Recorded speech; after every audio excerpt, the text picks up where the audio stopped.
श्रीमद् भगवद गीता की टीका साधक संजीवनी में पूज्य स्वामी रामसुख दास जी भगवान में मन लगाने के अभ्यास के बारे में, उपाय के बारे में बताते हुए कहते हैं, मन को बार बार ध्येय में लगाने का नाम अभ्यास है। इस अभ्यास की सिद्धि समय लगाने से होती है। समय भी निरंतर लगाया जाए, रोजाना लगाया जाए। कभी अभ्यास किया, कभी नहीं किया, ऐसा नहीं हो। तात्पर्य है कि अभ्यास निरंतर होना चाहिए और अपने ध्येय में महत्व तथा आदर बुद्धि होनी चाहिए। इस तरह अभ्यास करने से अभ्यास दृढ़ हो जाता है। अभ्यास के दो भेद हैं। पहला, अपना जो लक्ष्य ध्येय है उसमें मनोवृत्ति को लगाएं और दूसरी वृत्ति आ जाए या दूसरा कुछ भी चिंतन आ जाए, उसकी उपेक्षा कर दें, उससे उदासीन हो जाएं। दूसरा है, जहाँ जहाँ मन चला जाए वहाँ वहाँ ही अपने लक्ष्य को, अपने इष्ट को देखें। उपर्युक्त दो साधनों के सिवाय मन लगाने के कई उपाय हैं। जैसे पहला उपाय, जब साधक ध्यान करने के लिए बैठे तब सबसे पहले 2-4 श्वास बाहर फेंक कर ऐसी भावना करे कि मैंने मन से संसार को सर्वथा निकाल दिया। अब मेरा मन संसार का चिंतन नहीं करेगा, भगवान का ही चिंतन करेगा। और चिंतन में जो कुछ भी आएगा वह भगवान का ही स्वरूप होगा। भगवान के सिवाय मेरे मन में दूसरी बात आ ही नहीं सकती।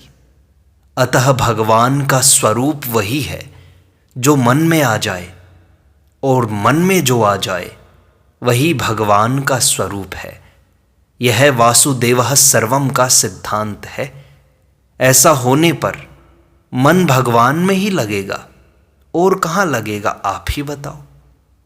दूसरा उपाय है, भगवान के नाम का जप करें, पर जप में दो बातों का ख्याल रखें।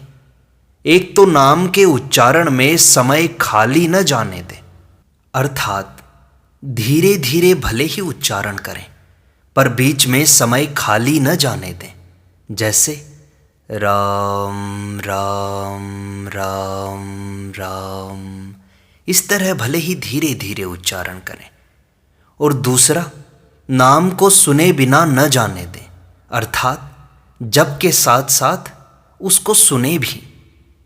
तीसरा उपाय है, जिस नाम का उच्चारण किया जाए मन से उस नाम की निगरानी रखें, अर्थात उस नाम को अंगुली अथवा माला से न गिनकर मन से ही नाम का उच्चारण करें और मन से ही नाम की गिनती करें। चौथा उपाय है, एक नाम का तो वाणी से उच्चारण करें और दूसरे नाम का मन से जप करें। जैसे वाणी से तो राम राम राम ऐसा उच्चारण करें और मन से कृष्ण कृष्ण कृष्ण ऐसा जप करें।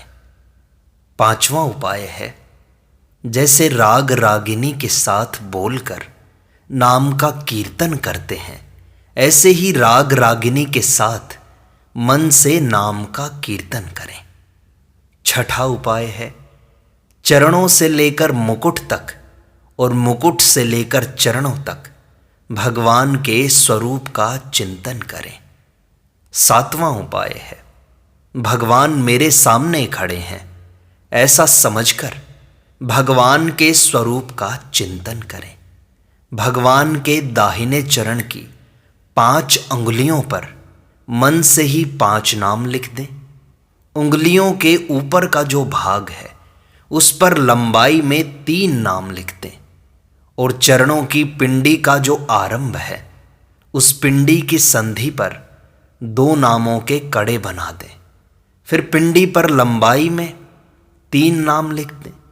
घुटने के नीचे और ऊपर एक एक नाम गोल कड़ा बना दें, अर्थात गोलाकार नाम लिखते, जंघा पर लंबाई में 3 नाम लिखते, दाहिने तरफ की कमर में 2 नामों की करधनी बना दें, 3 नाम पसली पर लिख दें, 2 नाम कंधे पर और 3 नाम बाजू पर लिख दें।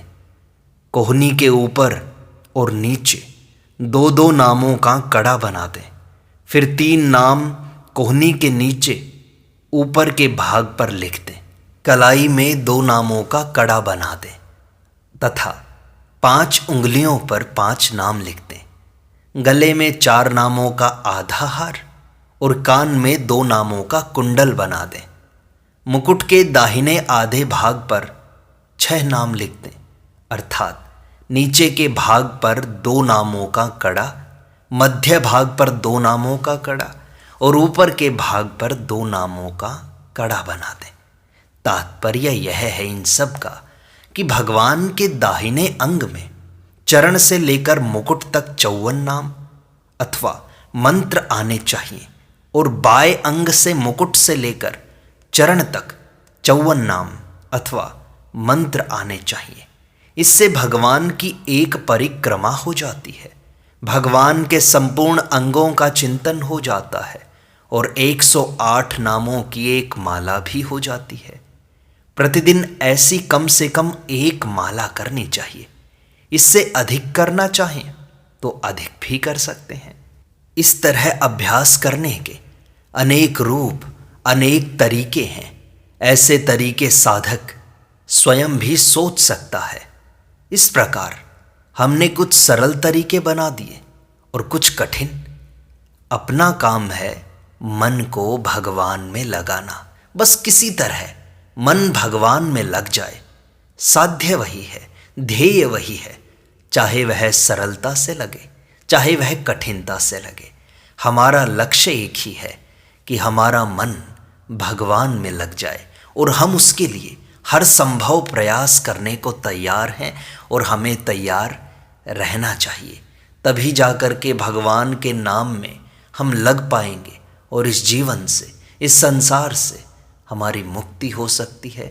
हम उस परमात्म तत्व को पा सकते हैं।